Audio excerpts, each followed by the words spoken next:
I don't even remember the day of the week, but I know it was at night, and my father was in his bedroom, which was right across the hallway from my bedroom. I hear my mom call for me. There's something in her voice that's different. It's panic. There's an urgency.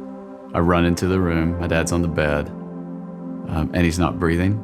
And I begin to do chest compressions on him to help him stay alive. While my mom was getting morphine, she gave him one and nothing changed. And I thought, oh my God, my dad's gonna die right now. And she gave him another one and nothing changed. And she gave him a third one. And finally, you could just see like his whole body from like head to toe just kind of begin to like relax down. It was all kind of surreal. You know how like your world stops? Like things kind of just begin to move in slow motion. And I remember there was a song, my dad was a pastor, and there was an old song that we sang in church when I was a kid that said, "Going home, I'm going home." And like he began to sing that in that moment, and I thought, this is it, like, here he goes. This was like the culmination of 7 years of sickness. This wasn't the first time that I needed to help my dad. Not in this way, but there were many times that he was in the floor and I had to pick him up and get him to the chair. Would have given anything to have normalcy. Maybe what even people called boring. Because chronic sickness is so frustrating and so painful and so exhausting, and it never leaves you. You don't leave it somewhere else. You don't clock in for it and clock out from it. It's always with you, always. And I'm watching this and I'm experiencing this, and really the thought in my head, God, is this really your payback for people? Is this how it works? Is this how faith works? You know, that someone serves you, loves you, gives their life to you, and then this is what they get? If this is what you do, I don't want anything to do with it. I want to be far away from it as I possibly can be. It was easier to disengage than to face the pain of processing through my questions and my doubts.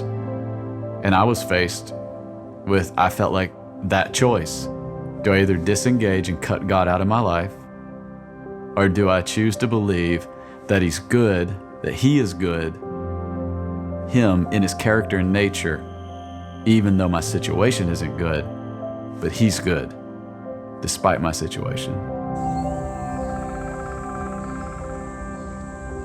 I found that it was the pain that brought me deeply close to God. It was the pain. Because no matter how long you disengage, no matter how much you try to suppress, and no matter how much you try to ignore, no matter how much you try to grab everything else in life, none of it is stable enough to hold you when life is shaking all around you. Some people say faith is a crutch. I didn't need a crutch because I wasn't limping. I needed a life raft because I was drowning. In hindsight, I see that it was the process and the pain I experienced in the process that helped me see God in a new way.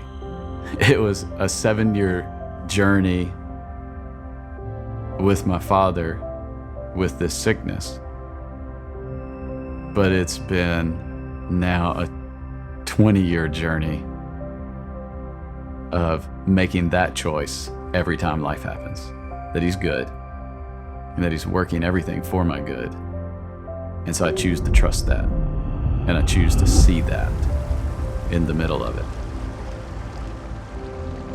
One thing through the journey I experienced is a deep, deep understanding of the love of God.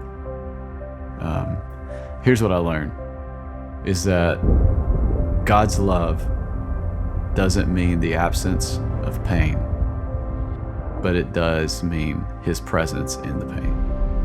I'm safe in His love to ask the question, to not understand, to have the doubt, It sounds so like elementary, but it's true that God loves me, period.